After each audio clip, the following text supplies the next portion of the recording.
Number show करता है और हमारा कलर जो है violet, indigo, blue, green, yellow, orange है। विद एक्स कंपाउंड के साथ मिलाया जाता है इस क्वेश्चन के अकॉर्डिंग, तो वो बाई प्रोडक्ट बनाता है और वो लॉट ऑफ हीट प्रोड्यूस करता है। सोडा वाटर के अंदर क्या होता है, CO2 गैस होती है। CO2 क्या है, नॉन मेटल ऑक्साइड है। नॉन मेटल ऑक्साइड की क्या नेचर कैसा होता है, एसिडिक नेचर होता है। देन एसिड, ये भी एसिडिक है, तो ऐसे सोडा वाटर के अंदर क्या होता है, CO2 गैस होती है। CO2 क्या है, नॉन मेटल ऑक्साइड है। नॉन मेटल ऑक्साइड की क्या नेचर कैसा होता है, एसिडिक नेचर होता है। देन एसिड, ये भी एसिडिक है, तो एसिडिक निकल रही है। हेलो स्टूडेंट्स, तो आज हम पढ़ने जा रहे हैं क्लास 10 सीबीएसई के लिए एक्टिविटी बेस्ड क्वेश्चन। तो क्वेश्चन कुछ इस तरह है कि एक स्टूडेंट डिस्टिल वाटर को टेस्ट ट्यूब में डिस्टिल वाटर के टेस्ट ट्यूब में हमें लिख करना है पीएच पेपर। तो पीएच पेपर में उसको शो होता है ग्रीन कलर। तो उसके बाद वो डालता है उसके अंदर कॉमन सोल्ट डालते ही तो उसका कलर चेंज होना चाहिए या नहीं होना चाहिए, ये पूछ रहा है कि कौन सा कलर आएगा, पीएच पेपर कौन सा कलर शो करेगा। तो सबसे पहले हम समझते हैं पीएच पेपर का मतलब। पीएच पेपर का मतलब होता है power of S+ ion. PH का मतलब यही होता है। तो जब भी pH paper green colour show करे तो वो उसका मतलब होता है न्यूट्रल, नहीं वो एसिडिक नहीं वो बेस। अब हम सोल्ट को डाल देते हैं, NaCl को डाल देते हैं, क्योंकि सोल्ट है, NaCl का है सोल्ट है। सोल्ट एसिडिक है बेसिक है, इसका पता लगाने के लिए हमें इसकी प्रिपरेशन को देखना पड़ेगा। प्रिपरेशन जो है NaOH और HCl से होती है। NaOH जो स्ट्रॉन्ग बेस है और HCl जो है स्ट्रॉन्ग एसिड है। जब भी स्ट्रॉन्ग एसिड जब भी स्ट्रॉन्ग बेस मिल जाते हैं तो हमें न्यूट्रल सॉल्ट देते हैं। न्यूट्रल सॉल्ट जब डाला जाएगा इसके अंदर डिस्टिल वाटर के अंदर तो वो ग्रीन कलर ही शो करेगा, उसके अंदर कोई चेंज नहीं आएगा, क्योंकि डिस्टिल वाटर भी हमारे क्या था, न्यूट्रल था, कॉमन सॉल्ट भी न्यूट्रल है। तो इसका मतलब क्या है, there will not be a change in pH paper, it will remain green colour. Then ये क्वेश्चन निकलता होता है, ठीक है। तो नेक्स्ट क्वेश्चन हमारा ये है कि you want to study a decomposition reaction by taking ferrous sulphate crystal in a boiling test tube. This two step you would follow while doing the experiment. मतलब कि ये बोला है कि हमें डिकम्पोजिशन रिएक्शन देख रहे हैं जो कि फेरस सल्फेट के साथ क्रिस्टल के साथ हो रही है और बॉइलिंग टेस्ट ट्यूब में हो रही है। तो हमें दो स्टेप फॉलो करने होंगे एक्सपेरिमेंट में। कौन कौन से स्टेप होते हैं तो हम समझ लेते हैं। फेरस सल्फेट होता है, फेरस सल्फेट जो होता है रेड पेल ग्रीन कलर का होता है। इसके पास 7H2O होते हैं क्रिस्टल में। अगर हम उसे हीट करते हैं तो वो हीट होने के बाद फेरस सल्फेट प्लस 7H2 बनाता है जो कि डर्टी व्हाइट कलर का होता है।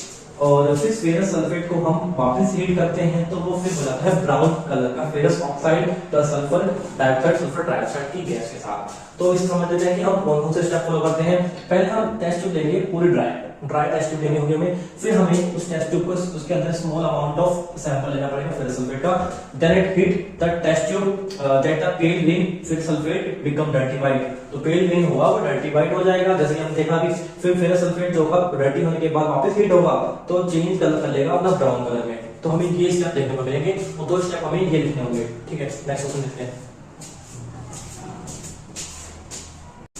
तो थर्ड क्वेश्चन हमारा, on opening the soda water bottle of the dissolved CO2 comes out but the pH of the solution decrease और decrease as a gas come out.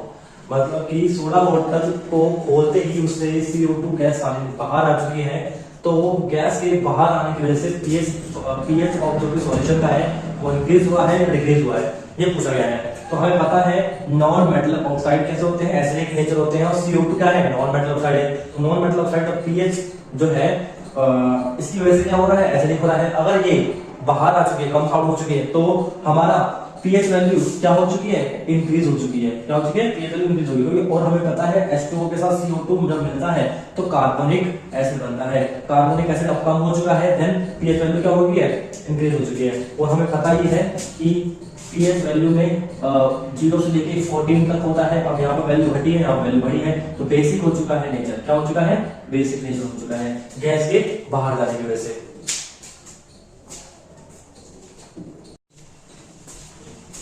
तो थर्ड क्वेश्चन हमारा, on opening the soda water bottle of the dissolved CO2 comes out but the pH of the solution decrease और decrease as a gas come out. मतलब कि soda water को खोलते ही उससे CO2 gas बाहर आ चुकी है, तो वो गैस के बाहर आने की वजह से pH ऑफ जो भी सॉल्यूशन का है वो इंक्रीज हुआ है या डिक्रीज हुआ है, ये पूछा गया है। तो हमें पता है नॉन मेटल ऑक्साइड कैसे होते हैं, एसिडिक नेचर होते हैं, और CO2 क्या है, नॉन मेटल ऑक्साइड है। तो नॉन मेटल ऑक्साइड का pH जो है इसकी वजह से क्या हो रहा है, एसिडिक हो रहा है। अगर ये बाहर आ चुकी है, कम आउट हो चुकी है, तो हमारा pH वैल्यू क्या हो चुकी है, इंक्रीज हो चुकी है। क्या हो चुकी है, pH वैल्यू इंक्रीज हो गई। और हमें पता है H2O के साथ CO2 जब मिलता है तो कार्बोनिक एसिड बनता है। कार्बोनिक एसिड अब कम हो चुका है, देन pH वैल्यू क्या हो गई है, इंक्रीज हो चुकी है। और हमें पता ही है कि pH वैल्यू में 0 से लेके 14 तक होता है। अब यहाँ पर वैल्यू घटी है, यहाँ वैल्यू बढ़ी है, तो बेसिक हो चुका है नेचर। क्या हो चुका है?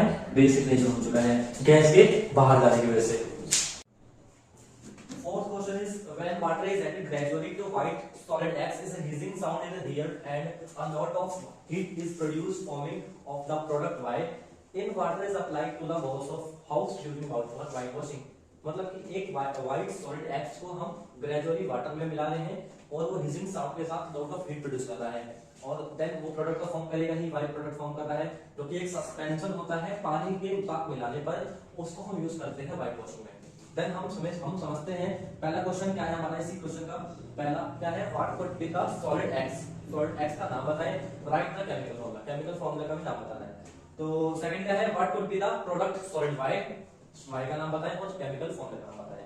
देन हमें पता है सॉल्यूशन में हमें ये लिखना है कि वाटर को जब भी एक्स कंपाउंड के साथ मिलाया जाता है इस क्वेश्चन के अकॉर्डिंग तो वो वाई प्रोडक्ट बनाता है और वो लॉट ऑफ हीट प्रोड्यूस करता है, लॉट ऑफ हीट प्रोड्यूस करता है। और हमें पता है कैल्शियम ऑक्साइड क्या होता है, क्विकलाइम होता है, क्विकलाइम होता है।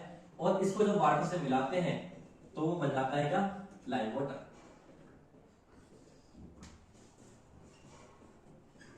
तो यहाँ पे भी ऐसे होगा, एक्स का नाम क्या होगा, क्विकलाइम कैल्शियम ऑक्साइड, और वो जब भी वाटर से मिल जाता है तो कैल्शियम हाइड्रोक्साइड बनाता है और लॉट ऑफ हीट निकालता है।